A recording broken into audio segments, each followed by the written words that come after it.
La torre de la Catedral de Burgo de Osma.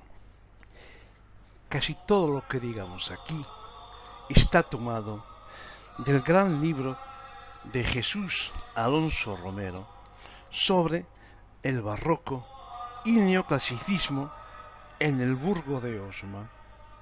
Su lectura te hace entender la evolución de este pueblo con sus obras tan importantes. Bien, Alonso distribuye en tres partes la torre de la catedral. En su primera habla de el primer cuerpo. Dice así Alonso: el primer cuerpo de la torre burgense se alza sobre la planta cuadrada, como sucede con la gran mayoría de las torres españolas.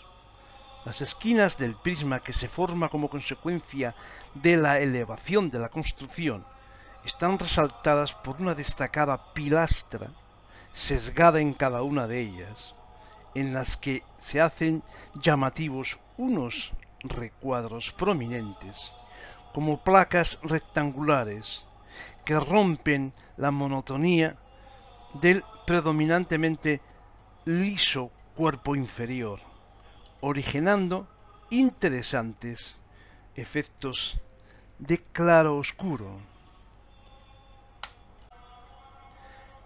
Flanqueando las pilastras, que ya hemos dicho, sesgadas, ya en los planos frontales, aparecen otras pilastras de la misma altura, pero de fuste más estrecho, también con placas de igual altura que las de las pilastras, pero de menor anchura, al ser el fuste de las pilastras interiores más estrecho, formando así unas placas con sensación de proyección vertical y no apaisadas, como aquellas. Las pilastras son elemento diferenciador de las torres barrocas españolas, de las del resto de Europa, sobre todo las italianas, que emplean columnas. Las pilastras de la torre burgense no están configuradas según los órdenes clásicos, respondiendo a un uso característico del final del barroco. La ausencia de órdenes clásicos en las pilastras era, recordemos, un rasgo que también se apreciaba en la fachada del Hospital de San Agustín, en las caras sur y este, además de las pilastras presentes en los cuatro lados, ayudan a romper la monotonía del liso paño de sillería, los mencionados escudos del obispo Pedro Agustín de la Cuadra y Achica, que ejerció su función de obispado del 1736 a 1744, es decir, estuvo 8 años.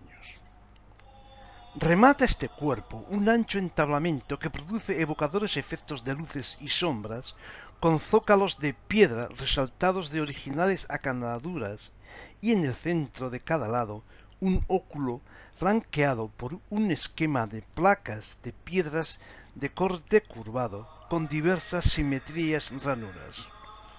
Sobre el entablamiento se dispone una balaustrada con pináculos o flameros en las esquinas, colocadas al sesgo siguiendo la disposición de las pilastras que refuerzan las esquinas del cuerpo inferior. El segundo cuerpo, o cuerpo de campanas, se inició allá por el 1763. El primero comenzó en 1752, cuando era obispo don Pedro Aróstegui. El cuerpo de campanas es también de planta cuadrada y está retranqueado. En él se abren dos vanos de medio punto en cada flanco, son de traza alargada y cobijan las campanas. En la parte bajo del vano se dispone una balaustrada cegada relacionada con las gallegas.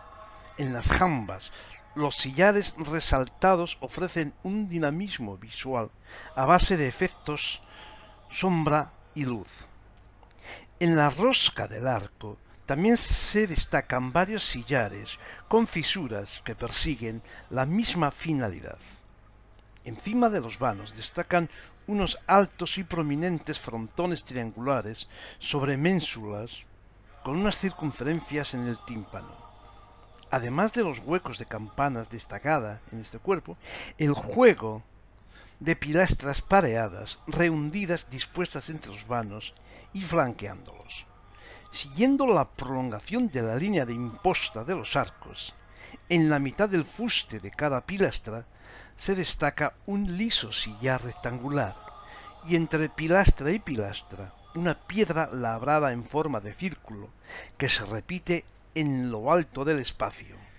La decoración de este cuerpo es por consiguiente exclusivamente geométrica.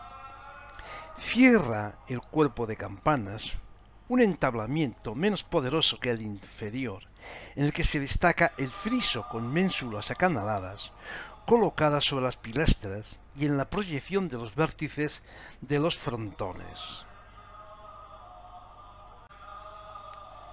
Por último, el tercer cuerpo, que es el de la cúpula y linterna, se acabó en 1770. El remate de la torre, ideado por Sagarbinaga, consta de una balaustrada parecida a las gallegas, con flameros de igual tipología, colocados tanto en las esquinas como en el centro de los lados. Se levantan sobre plinto y en su parte inferior deben mucho al esquema de los pináculos de la balaustrada que rodea el cuerpo de campana, si bien son de menor tamaño y sin el anecdótico relieve de flores. El remate difiere algo de los flameros de la barandilla del cuerpo de campanas. Consta de una esfera horadada que da paso a unas molduras como asas de jarrón, por encima de los cuales figura otra esfera, igualmente acanalada, que soporta una pirámide con una incisión en sus lados. La presencia de los flameros es un elemento importante que pone en relación la torre con los restos de la iglesia gótica a través de los pináculos que se yerguen sobre los contrafuertes. Se consigue dar una sensación de elevación, de proyección de la iglesia gótica a la torre barroca. La cúpula presenta molduras dispuestas concéntricamente y otras radiales sobre ellas, formando un esquema cerrado en la proyección de los 8 flameros de la barandilla, emergiendo de la mitad del casquete en los espacios libres resultantes de la proyección vertical ascendente de los pináculos inmediatamente inferiores.